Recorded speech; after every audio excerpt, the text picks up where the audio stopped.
Oh my goodness. Hi, I'm Sue Carney of Magnolias West, and we are meeting together this morning. Well, this morning where I am in California. It's 9:30 here.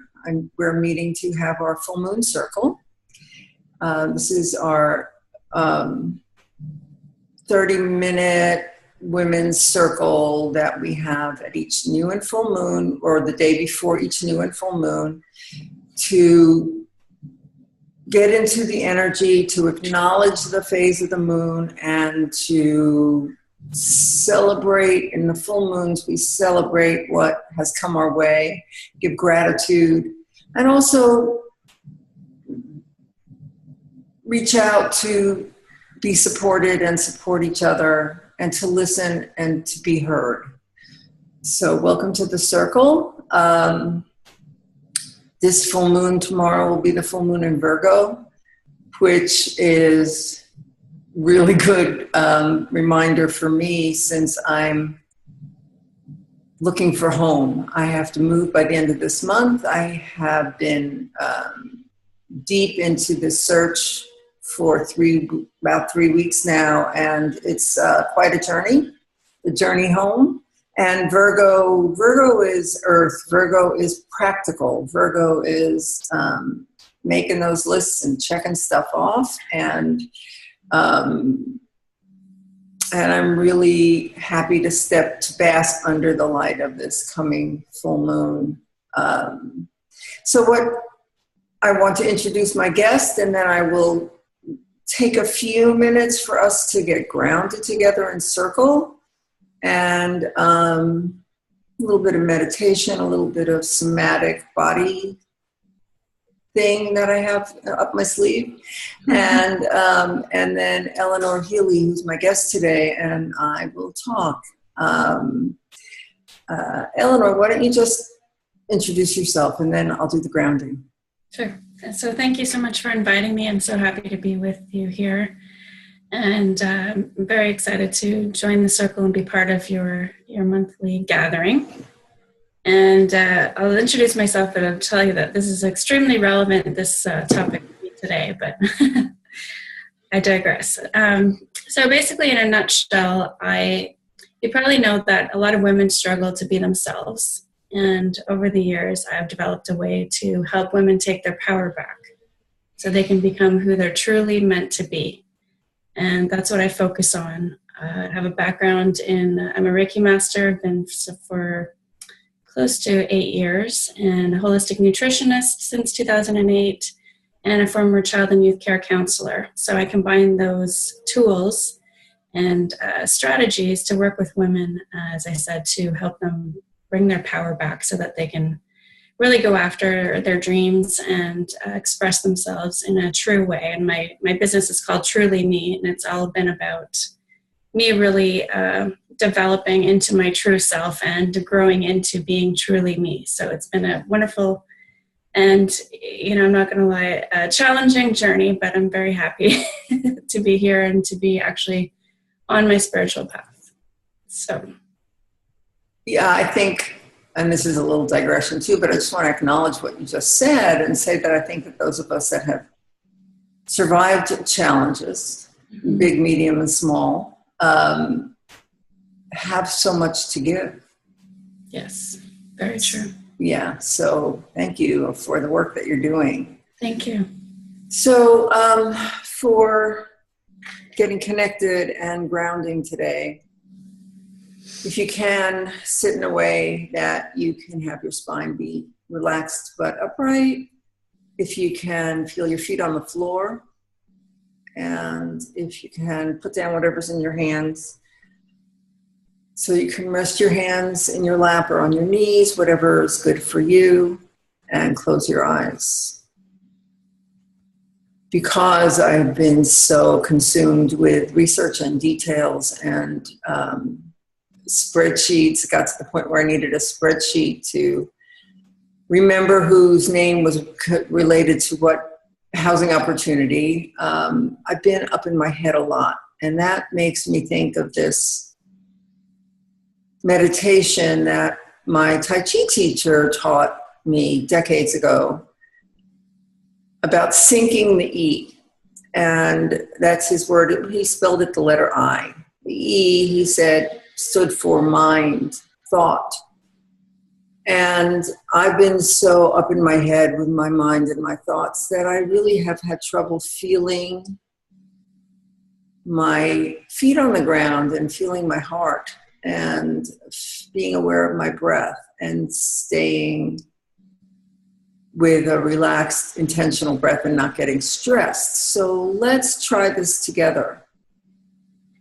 If you can just become aware of the energy in your head, the thoughts swirling around in your head, and as you do this, try and also let your body relax and let your breathing slow down a little bit as you focus on the busyness, whatever is going on in your head. And if you can, let that kind of just melt down, everything, all that energy, melt down, sink down through your head, through your throat, and down into your heart.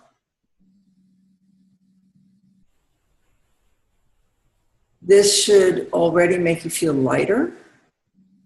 It should already make you feel less constricted in your head. You can even, doing my little Stevie Wonder slow head shake here. Just let my head relax a little bit, let the tension in my neck sink away. And now the E has sunk down to my heart. It's less concrete, it's more diffuse. It's not so much about the details and the minutiae of thought. And now let it sink down, melt down further through your solar plexus, through your belly, to what we call the center of movement in the body, what we call the dantian. It's about a handspan below the navel and about a third of the way in from the front. And let that all just collect and coalesce. It's no longer thought, it's more now energy.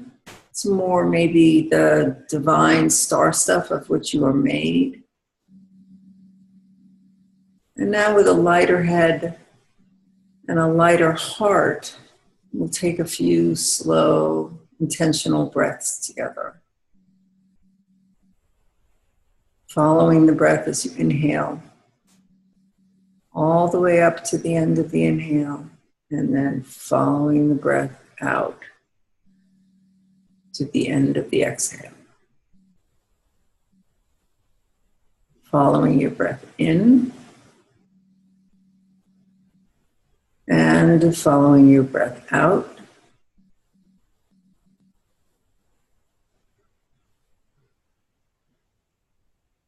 And one more.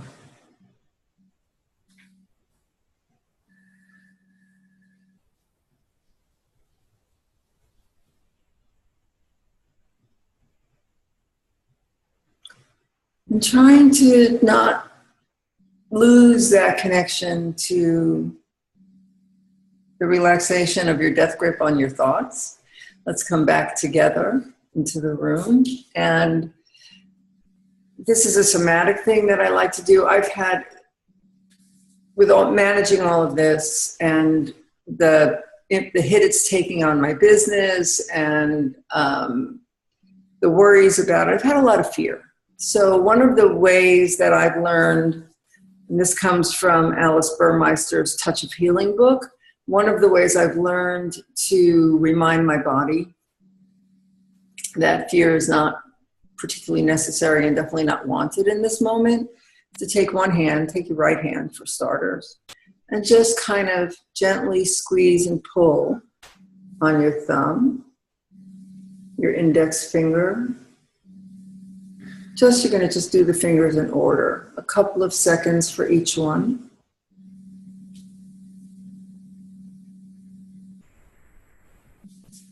And it's not a very hard pull, it's just gentle. And the grip you use is kind of like a baby's fist. So if you put a pencil in there, it wouldn't fall out, but you wouldn't cut off the circulation on your finger either. And do the same on your other hand. A gentle squeeze and pull.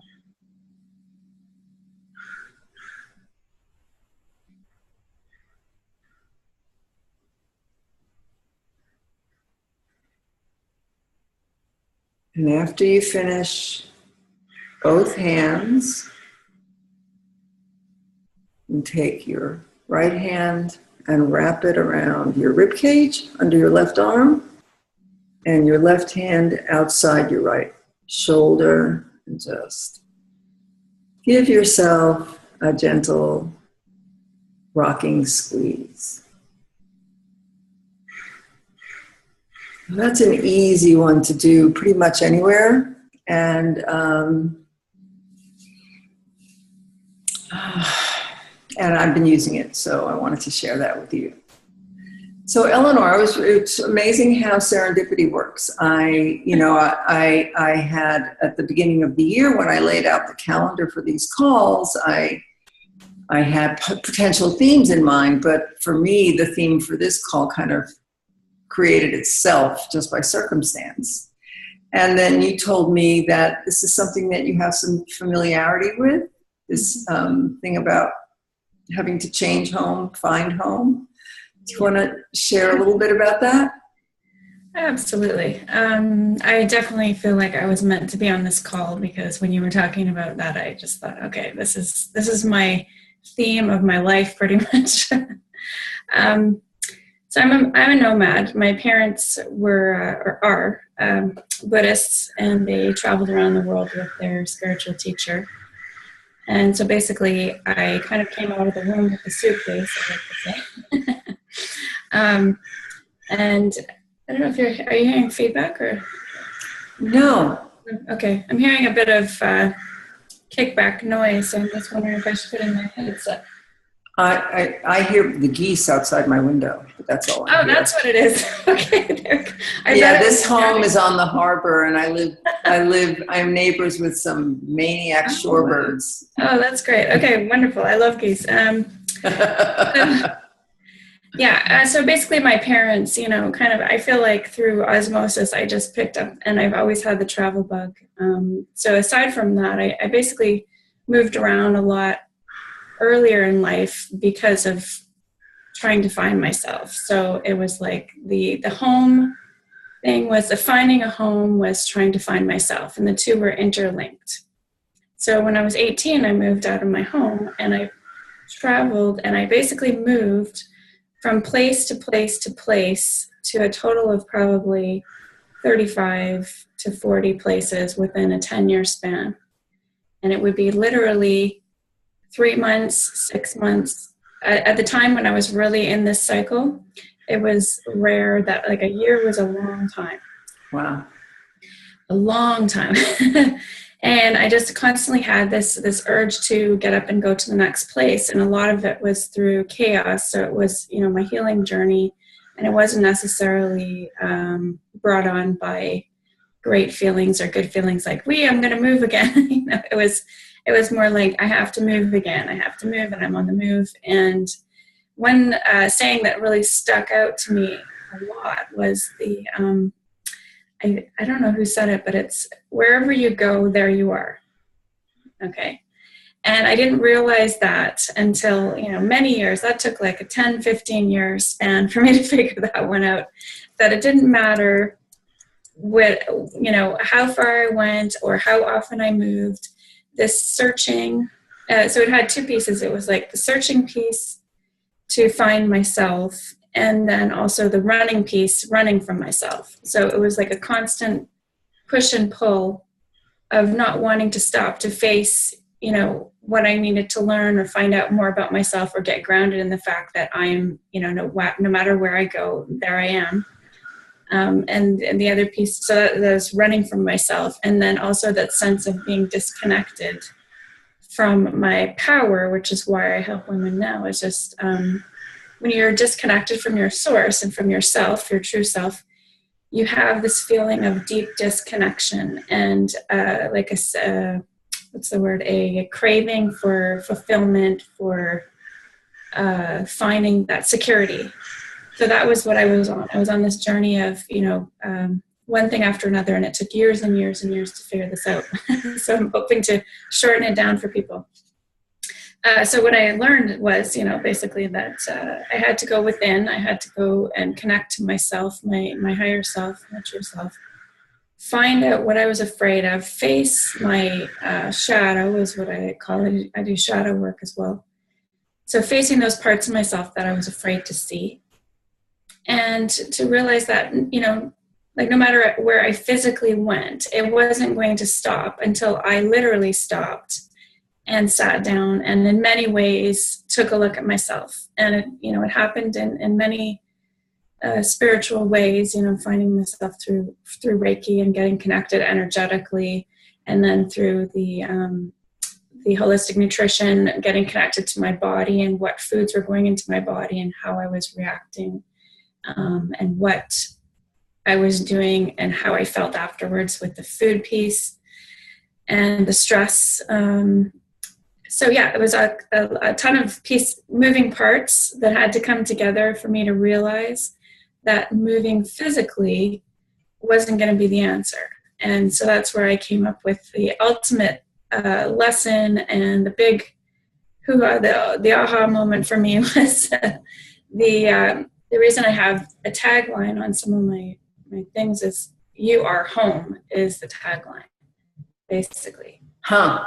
So no matter where you go, that's like your higher self, however you want to say it, your bigger self, your infinite self is the home. And it doesn't matter, where you're going, as long as you're grounded within yourself and really connected to that part of you, the actual home is not going to matter. And actually it's going to reflect more what your inner self and what your divine self really desires.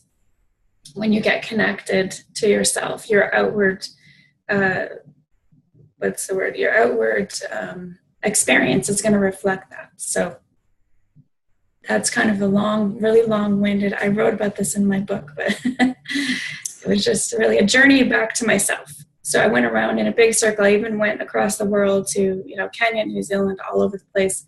Didn't figure it out until I hit my bottom, where basically everything fell apart. And I had to stop and look at myself. So it wasn't like you got to a place of, okay, now I get it, and I can put down roots. You instead sounds more like you got to that place of doing the inner work that allowed you to thrive where you're planted, to stay put for a while. Right. And I also realized a piece that I had to go through, stop judging myself and who I really am by saying, hi, Kate, accept who I really am by saying I'm the kind of being, or whatever you want to call it, that loves to move around. I'm a nomad. Right. Aside from, having the chaos, I worked through the chaos and the inner turmoil.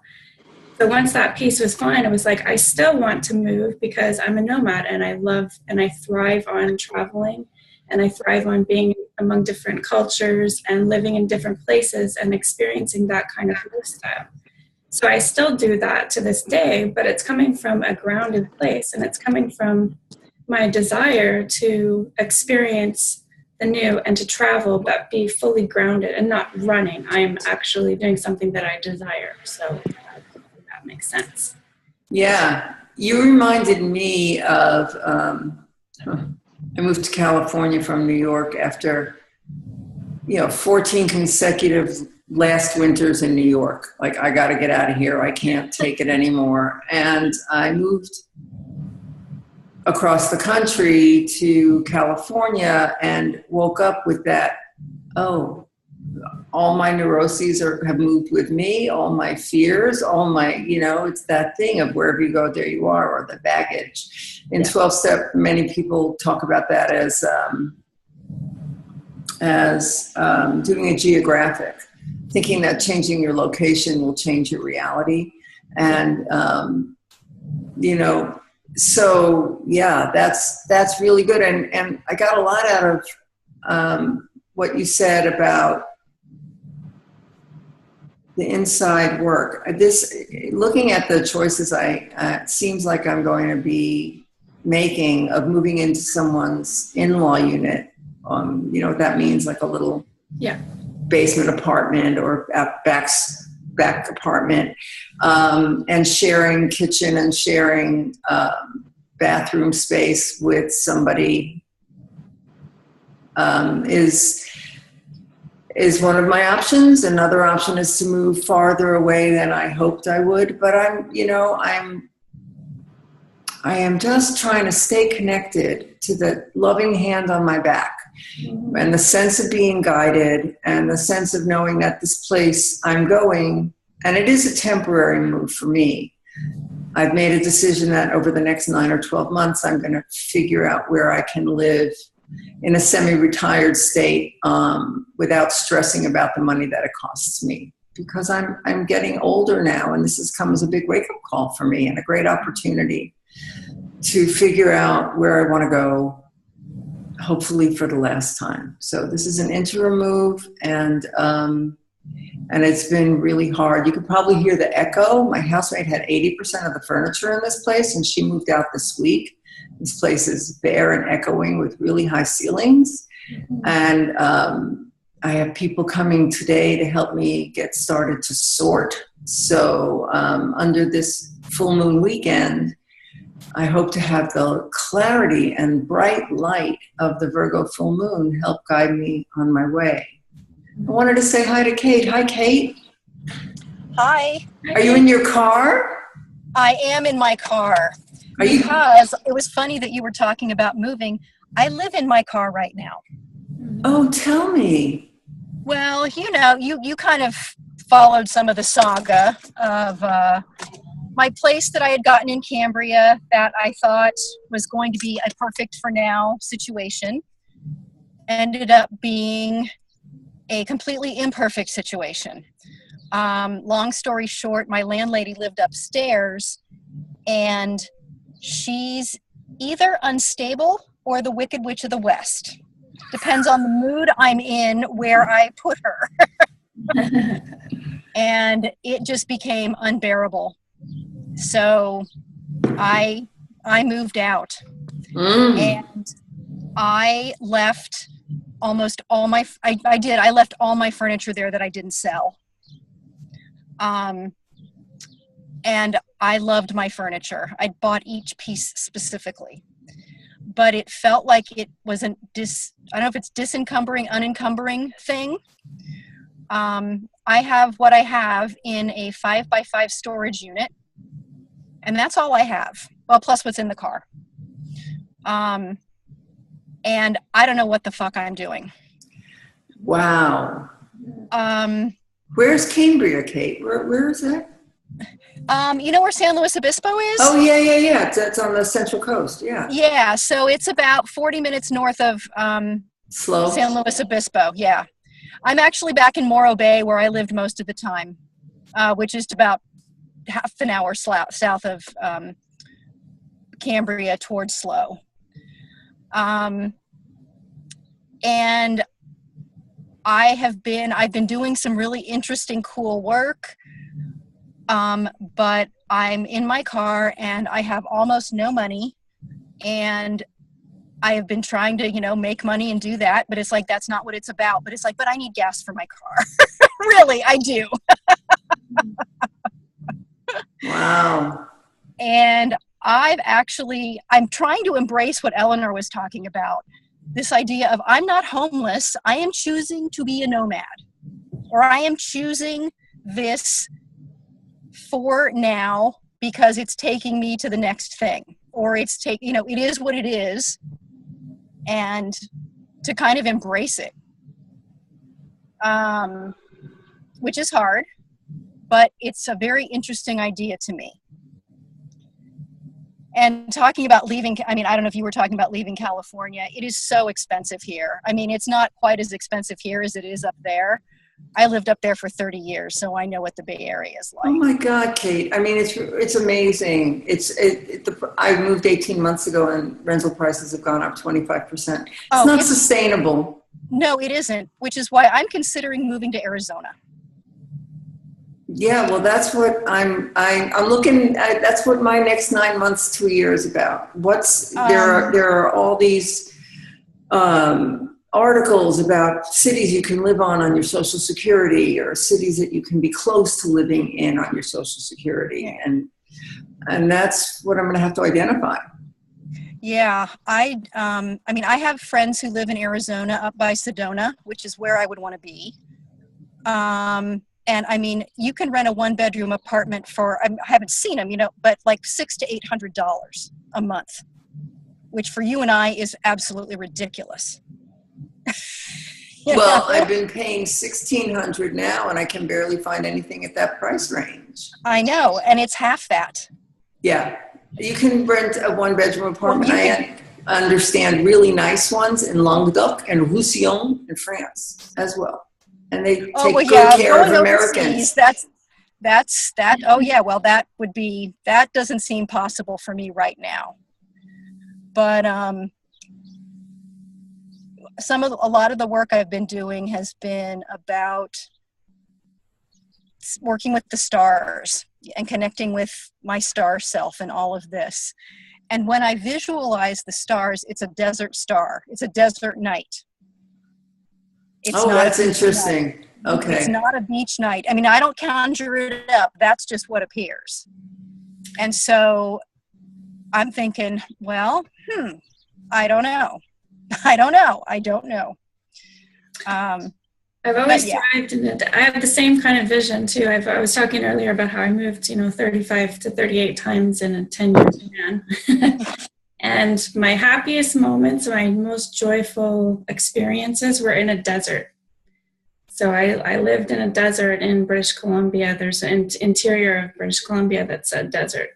And I lived there, and that's my favorite place. And then when I was in Australia for 6 months, I was just in my element. It was the happiest I've ever been. And it was in the super dry desert. And I've always been attracted to places like Arizona and just in that landscape, just like the red rocks. Red rocks. Yeah. So maybe we're all from so we have the same desire to. Well, I lived in Cabo for a while, and that's desert on the ocean. Mm-hmm. And that's like, you kind of get both. The thing you said about unencumbering, I think that's the word. I'm unencumbering my ideas. Forever since I've been in California, I have said I am an ocean woman and I'm a redwoods woman. And the idea of, and so now I'm letting go of my death grip on that idea that I have to be in proximity to the redwoods and I have to be in proximity to the ocean. Because I don't think I can afford that idea anymore. I don't think that idea serves my highest good at this moment. I have to unencumber myself of believing that I can't thrive unless I have that, and instead embrace the idea that I can become a desert woman or a Red Rocks woman or a ancient culture in the middle of France woman. Because maybe if I don't, just all move to Arizona and be done with it. Well, what I was thinking when you were talking about the two of you is the movement for having these communities, like these conscious communities. I've talked to a lot of spiritual people on their path, and they are, a lot of groups are talking about how they want to move to a certain area with their tiny homes and create a conscious community. So it's that's what I want is a tiny home. Yeah, exactly. So we're going back to this tribal thing where we're all going to support each other, because we're realizing in this conversation, and I've gone through it as well. It's like when you're living on your own, it's so expensive and it's not feasible. It's not sustainable, and we have to. And it's sort of like the universe is forcing us to go back into these collectives and these communities in whatever way possible. So kind of like siphoning off the financial abundance or something, just to force us back into these communities, because that's really where we're going to thrive and then grow. A community like that would be great. I looked at a 1984 Toyota camper van for $875 a month in somebody's backyard, and I passed.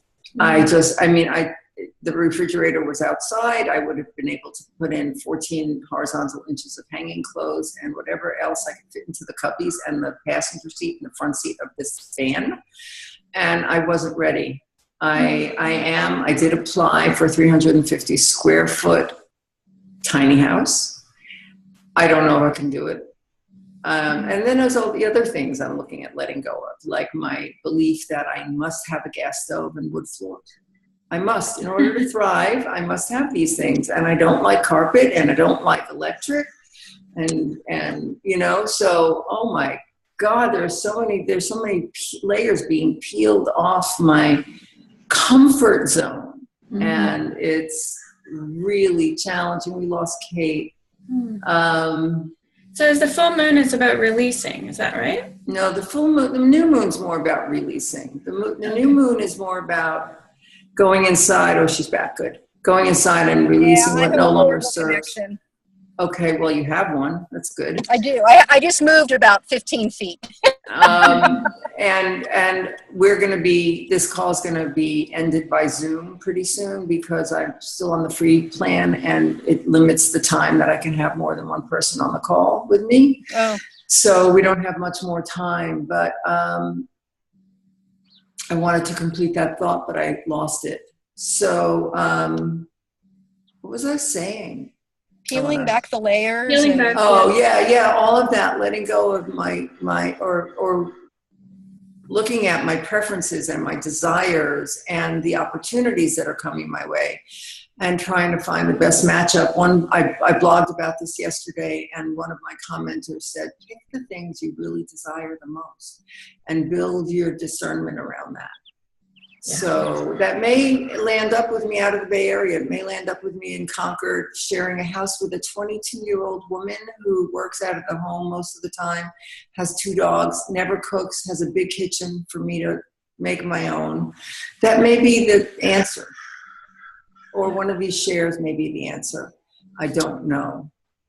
Well, I think, what's coming up is for me as well as, kind of the theme of this time that I'm feeling is letting go of our identity, letting go of our ideas of who we are and our personality and our smaller aspects, and just exactly what you're talking about, like this is how I want to be and this is what I want, and letting go of all that and being completely open, like an empty vessel. So, and allowing in like a whole new reality, and so, as long as you're grounded within yourself, like I was talking earlier, you are home. You're grounded in yourself, then you basically are like the world is your oyster. You can go anywhere. You can create any kind of reality that you want, and just allow beyond what you think you want. In that kind of in the box.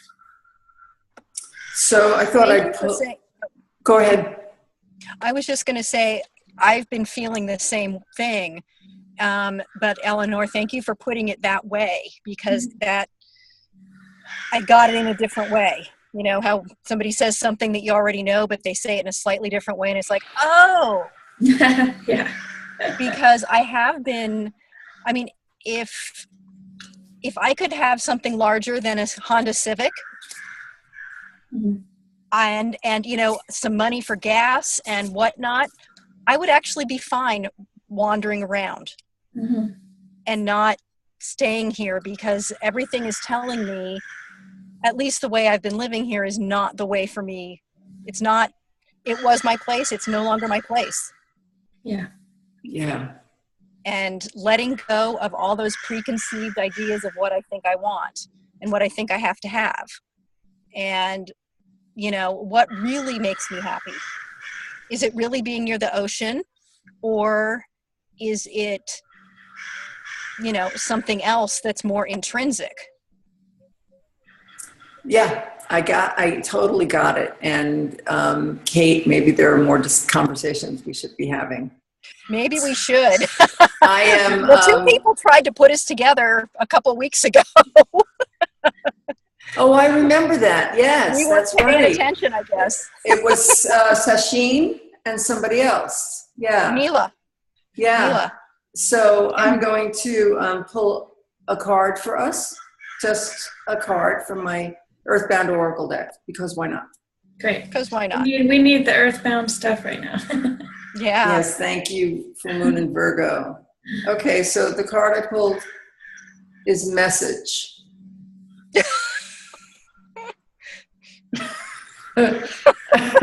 Okay, great. Yeah, what is the message? That's well, what I'm it's tied up really. It's not very visible, is it? No. No, it's not. It's still a mystery, and we have to just let it unfold. Yeah. Yeah. All right. Well, thank you both. Thank you. For joining. Thank you. I'm sorry I jumped on late. I was actually at my storage unit changing some stuff out, and I didn't realize this was happening until it was 10 till or whatever it was. But I'm glad I got have a place to stay tonight? I sleep in my car. Wow. With my 2 dogs and a parrot. I sometimes have, well, I have, this has happened to me before, which is why I have to look at it in a new way. And I've kind of worn out my couch surfing, you know? Mm-hmm. You can only impose on people so often. And so... I've been through that too. I wanted my sister to take me in. You know, I wished my daughter was set up to take me in. It's been really a painful look at that desire. And I had like a couple of days of, oh my God, I forgot to stay married. Oh my God, I forgot to have a career with a good retirement. Oh my God, what was I thinking? You know, I've had that over and over again. And it's just been, I don't want to tell you how dark it has been some days. It has been really difficult. I have figured out that this is not something anyone can help me with. I mean, in that way, I have to make this happen on my own. And I don't mean to not have support or anything like that, but like there's something different about how I need to make this happen for myself. And I don't quite know how to explain it any better than that. But it's about like reaching inside and being able to not expect somebody to bail me out, I guess. That's huge. Stand on your own 2 feet. Yeah, too. So it's really scary. Before we close, Kate, I don't know if you're in the Wise Women Circle. I invite you to join that group. Am. That's open. And I'm going to add you to the Moon Circles group, and you'll just be a founding member. So you can come in and talk there. That is only people that have been on these calls. So it's a very small group. And I haven't gotten any paying members yet, so I'm just doing the calls for free for now. And I will add you. Well, thank you. I appreciate it. I remember you have been trying to get that going. If I had money, I'd join several groups. But thank you. I appreciate that gift. Yeah, you're welcome. And thank you so much, Eleanor, for being my guest today. Thank you. It was a very, like I said, relevant and synchronistic conversation. So I really appreciate it. Thanks for shining your light. Yeah, I appreciate it. All right. Thank you, Have Eleanor. a great weekend. Thank you. Bye. Bye.